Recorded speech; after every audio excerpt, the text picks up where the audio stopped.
Bonjour. Depuis plusieurs années, on parlait de plus en plus d'éveil spirituel sur Internet. Maintenant, on en parle encore, heureusement, mais on parle beaucoup plus de virus et de masques, quel que soit le point de vue qu'on ait sur tout ça. Et le gros danger, c'est qu'il y a ceux qui suivent aveuglément tout ce qu'on leur dit, d'accord, la grande mascarade. Je vais essayer de ne pas être trop dans le jugement, mais quand même des fois un tout petit peu. La grande mascarade, et ceux qui passent leur temps à critiquer la grande mascarade elle-même et ceux qui y croient. Donc, avec quoi on se retrouve? Avec deux clans qui n'ont qu'une envie, c'est de se taper dessus, au moins en parole, si ce n'est pire. Si on veut l'éveil de l'humanité et de nous-mêmes, il faut peut-être commencer par travailler pour la paix dans le monde et la paix à l'intérieur. Donc, comment on peut faire tout ça, sachant que de toute manière, quoi qu'on dise, au bout de 5 minutes, on nous reparlera du virus et des masques. Plus qu'une chose à faire, c'est d'utiliser tout ça pour grandir intérieurement, en se demandant qu'est-ce que ça reflète en nous. On connaît l'effet miroir, hein, c'est un cas particulier de la loi d'attraction. La loi d'attraction, on est tous comme des aimants réglables, heureusement, qui attireront des événements qui nous ressemblent, des gens qui nous ressemblent. Et l'effet miroir, c'est une conséquence qui fait que tout ce qui passe dans notre champ de perception, tout ce qui nous impacte au moins émotionnellement, reflète des parties de nous. En tout cas, c'est mon axiome et ça m'aide, c'est mon outil d'appréhension des choses, quoi. Et je le trouve bien pratique et plus ça va, plus je l'apprécie. Donc, effet miroir appliqué à tout ça.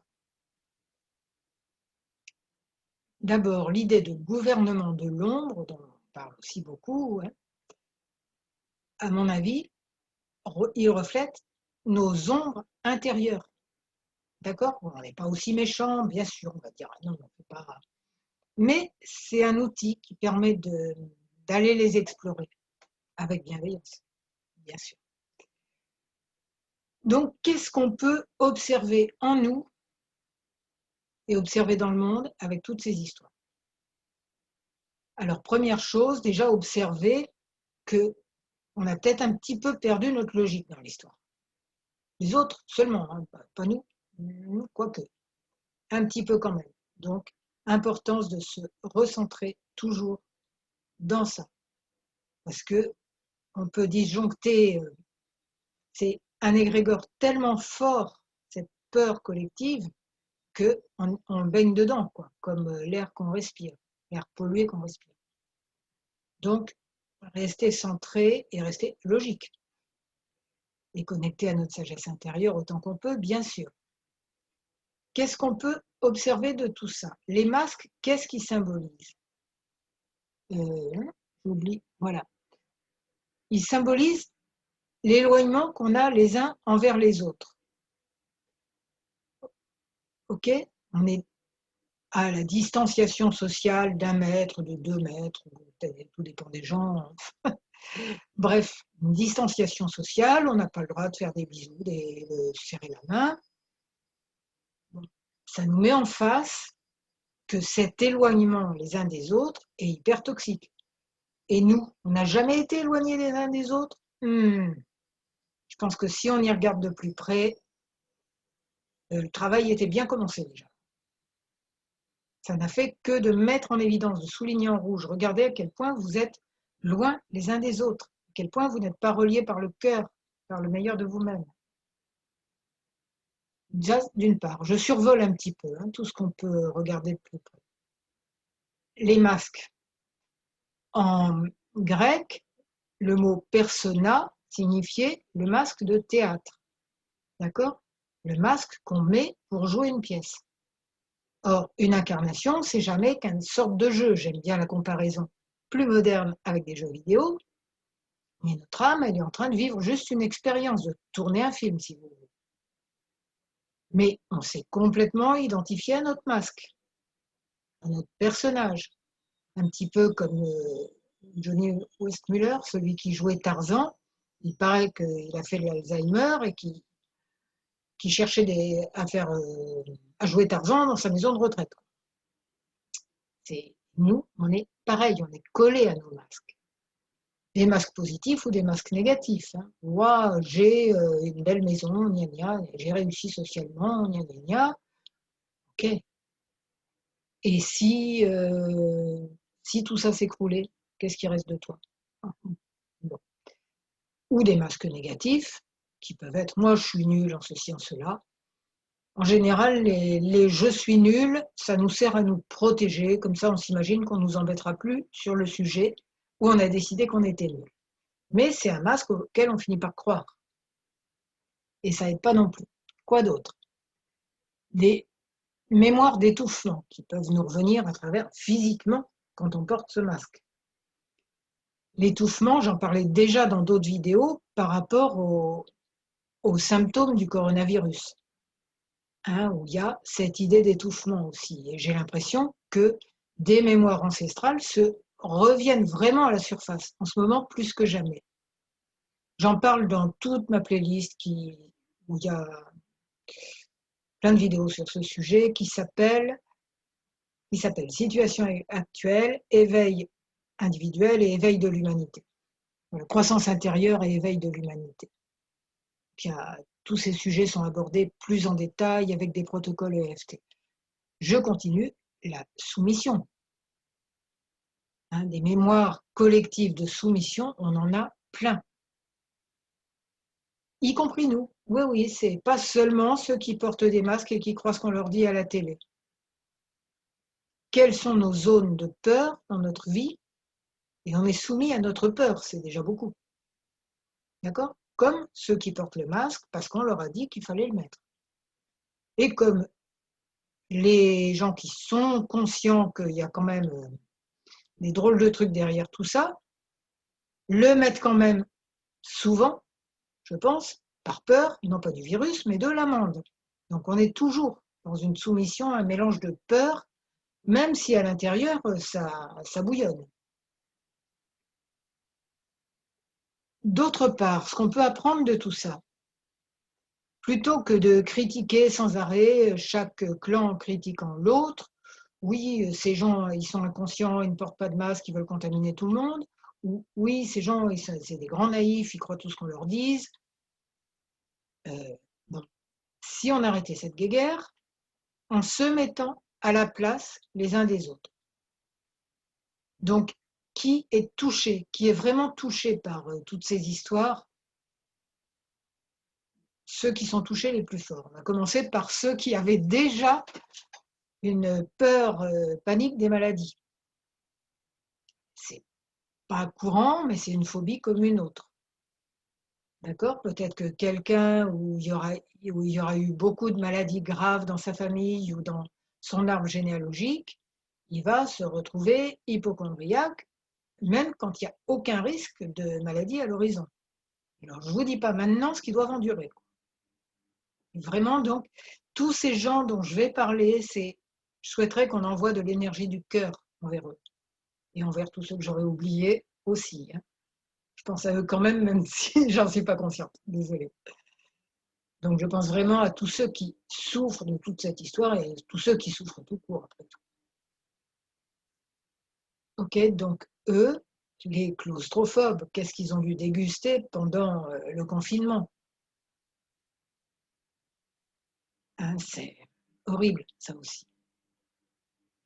Et il leur en est certainement resté des séquelles après. Ça a aggravé le problème. D'autre part, tous les malades qui n'ont pas été soignés correctement. Donc on pense, hein, on envoie de l'amour. Tous ceux qui n'ont pas été soignés correctement parce qu'ils avaient autre chose que la bestiole couronnée. Hein, ceux qui avaient des cancers, des maladies chroniques dont on s'occupait moins dans les hôpitaux. Les personnes dans les EHPAD, dont beaucoup auraient certainement pu vivre plus longtemps, je pense.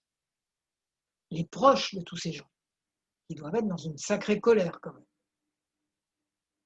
Je me mets à leur place, j'imagine que je fulminerais si ça avait touché un proche. Je fulmine déjà, mais je me calme. Donc, plein d'amour pour eux, pour ceux qui sont partis là-haut à cause de toutes ces histoires, pour ceux qui sont mal en point à cause de toutes ces histoires, alors qu'ils pourraient être mieux. Voilà, énergie du cœur. D'autre part, d'autres gens, alors ceux-là, les gens qui les critiquent sur Internet me fatiguent gravement. J'essaie de leur envoyer de l'amour à eux aussi, il faut en envoyer à tout le monde de toute façon. Mais à la rentrée, j'ai vu déchirer sur certains sites, déchirer les enseignants et les parents. Comment c'est lâche, hostile, traiter les enfants de cette manière? Comment c'est moi à leur place? Oui, d'accord, t'es ni enseignant, t'as pas d'enfant non plus, ou un enfant scolarisé. Ok, tu ferais quoi? C'est plus facile. La critique est facile, mais l'art est difficile.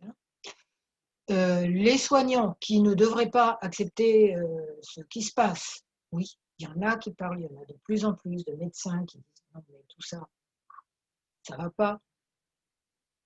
On les écoute pas, hein. Vous voyez, pour le docteur Raoult, les infirmières qui disent aussi non, mais voilà ce qu'on m'oblige à faire, mais ça va pas. Il y a plein de gens. Les commerçants, on leur reproche de faire porter les masques et en fait, plein de professions, dans plein de professions, on joue au capot, quoi. On est en train de transmettre des ordres qui nous dégoûtent et où on se fait croire que c'est normal parce que c'est un moyen de se regarder dans la glace, ou on le, on le fait en étant déchiré et tellement malheureux. Moi, je veux qu'on voit ça, l'humain dans tout ça, et qu'on se demande toujours, moi, je ferais quoi à leur place? J'aurais une héroïne, un héros? On n'est pas toujours sûr. Les autres qui en prennent pour leur grade, c'est le cas de le dire, je ne l'ai pas fait exprès, c'est les policiers. Ouais, ils ont qu'à déposer le casque. Ok. Ils ont, je sais pas, on va dire 4 enfants, la femme au chômage. Et vous ferez quoi à leur place? Pareil. Pareil. Vous faites quoi? Donc stop, on voit les gens avec le cœur, on voit la personne, on voit l'humain. Et ça nous humanise, nous aussi. Donc voilà, quoi d'autre encore? Oui, j'ai à peu près tout dit, je pense, ce que je voulais dire aujourd'hui. Je reparlerai de tous ces sujets parce que vraiment ils me tiennent à cœur. Si ça vous a aidé, si ça a pu permettre de se recentrer sur le meilleur de nous-mêmes, eh bien, c'est super. Attendez, je regarde l'heure. On a le temps de faire un petit protocole EFT quand même là-dessus, juste pour intégrer tout ça au niveau du cerveau émotionnel.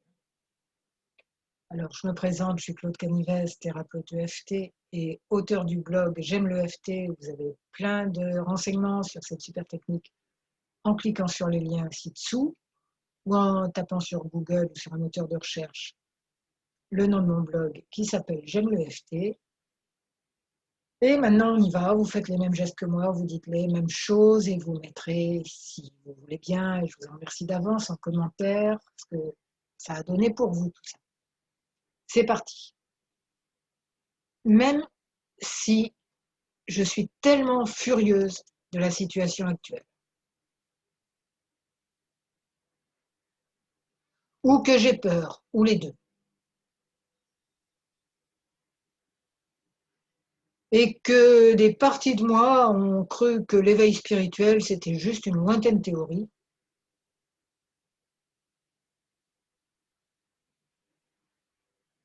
je réalise maintenant, de plus en plus, que non. Voir tous ces événements avec amour, c'est aller vers l'éveil spirituel, individuel et collectif. Ouais, mais moi je suis pour le masque, et puis moi je suis contre.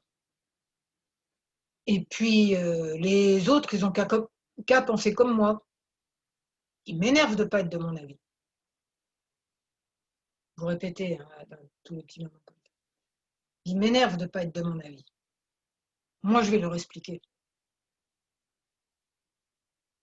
Bon, j'ai conscience que si je leur explique trop fort, ça va pas marcher. Là, je tapote sous les bras, ensuite ça sera sous les seins. Ça va pas marcher. Et deux, ça va pas aider pour la paix dans le monde. C'est pas drôle quand même, ça me plaît pas du tout. Moi, j'aime bien dire que j'ai raison et que les autres ont tort. Je me sens de la valeur comme ça. Je compense toutes les fois où on a trouvé que j'avais tous les défauts. Toutes les fois où on m'a fait des reproches. Alors moi, j'en fais aux autres, je dis ce qui devrait être. Je ne sais pas très bien ce que je devrais être moi-même. Bon, une solution, c'est de regarder tout ça comme des moyens de grandir intérieurement.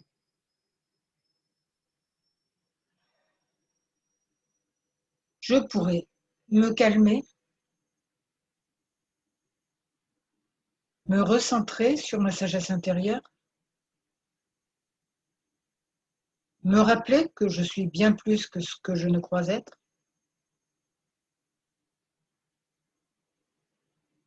et même les autres aussi, même les masqués, même les pas masqués.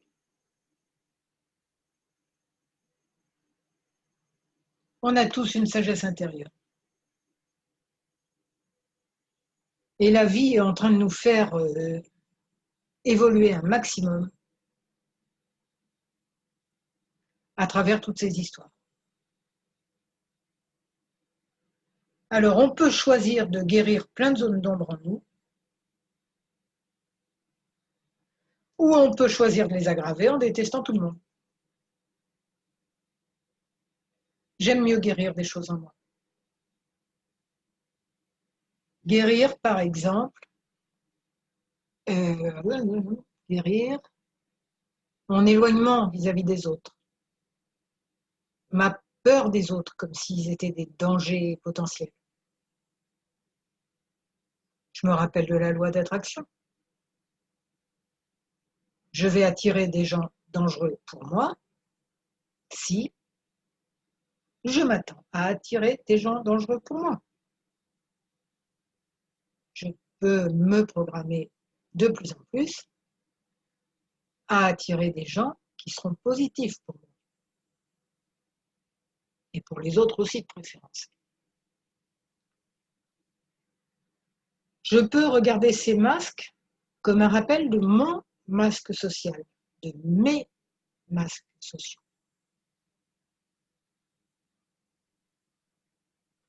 Je me prends pour la personne mariée ou célibataire,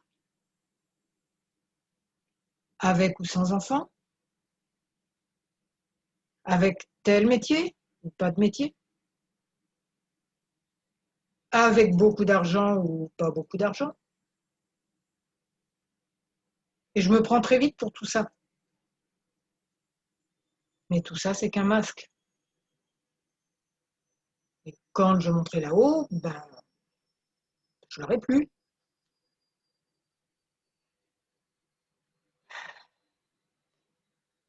Je peux voir aussi laisser remonter en douceur des mémoires d'étouffement physique.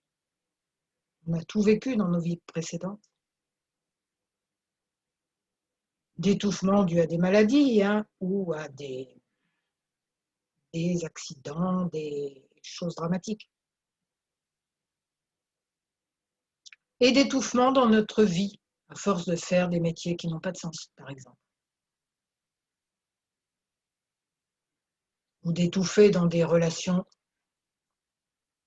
désagréables, pas soutenantes.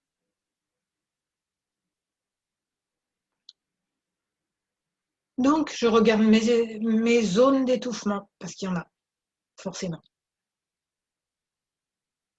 et je les guéris de plus en plus pour pouvoir respirer librement.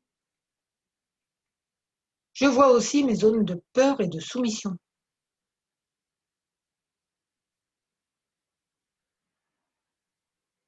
Il n'y en a pas.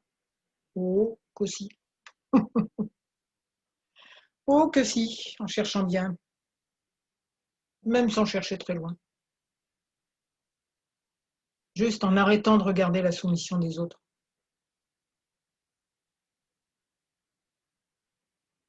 Parce que même ceux qui croient à l'utilité des masques croient que les autres sont soumis à leur envie d'embêter le monde, peut-être, ou à des théories pas si fumeuses que ça, des théories complotistes. Donc, bref, tout le monde croit que les autres sont des soumis,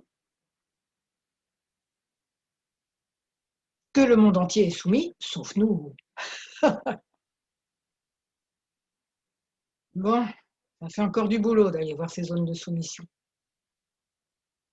Je peux aussi regarder, me mettre à la place des autres et à regarder le monde avec le cœur.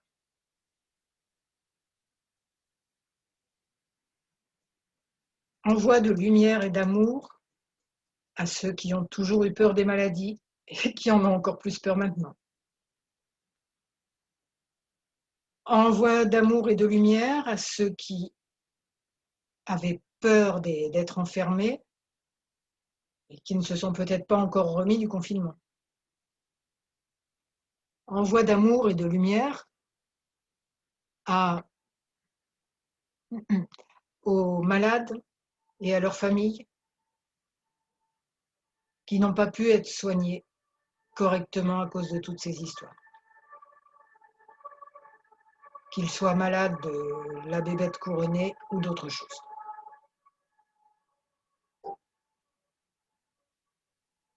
Amour et lumière aussi à tous ceux qui sont des courroies de transmission.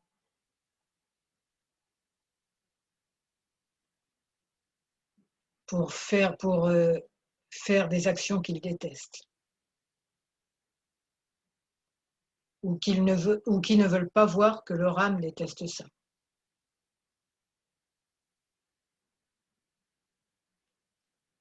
Les enseignants qui font porter les masques aux enfants. Les parents qui sont déchirés à l'idée d'envoyer leur enfant à l'école dans ces conditions et qui ne voient pas comment faire autrement, même si c'était possible en cherchant bien.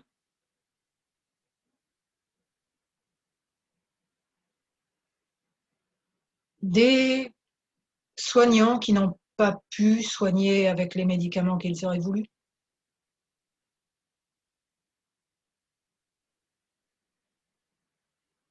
Les commerçants qui, par peur de faire fermer leur boutique, s'obligent à porter le masque et demandent fortement à leurs clients de faire pareil.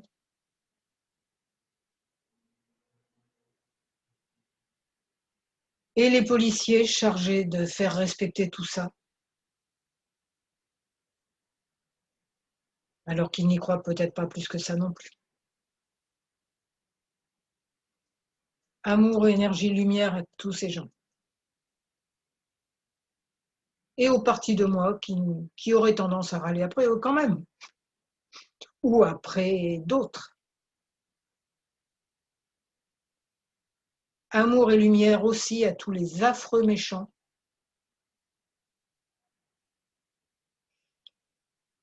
qui animent cette grande comédie sinistre.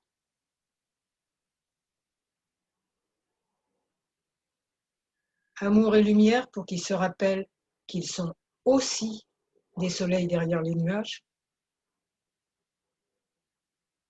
Amour et lumière pour entrevoir un petit peu la lumière, le soleil derrière leurs nuages. Au moins nous rappeler qu'ils existent aussi. Donc, amour et lumière pour tous les êtres, y compris moi-même. Voilà, si ce protocole vous a fait du bien, vous a aidé à vous recentrer, parce que la haine, les deux camps qui s'affrontent, c'est la pire des choses. Et si on veut que l'humanité s'éveille, si on veut qu'il y ait plus d'amour, qu'il y ait vraiment de l'amour dans le monde, on ne commence pas par se regarder de travers ou pire, avec qui que ce soit. Qui que ce soit, même les plus difficiles à aimer, ils sont aussi, comme nous, des soleils derrière les nuages. Donc, je vous remercie d'avoir écouté cette vidéo et je vous souhaite de plus en plus de bonheur et d'utiliser cette crise, parce que crise veut dire changement profond, de l'utiliser pour grandir et pour nous aider tous à grandir, puisqu'on est tous reliés. À bientôt.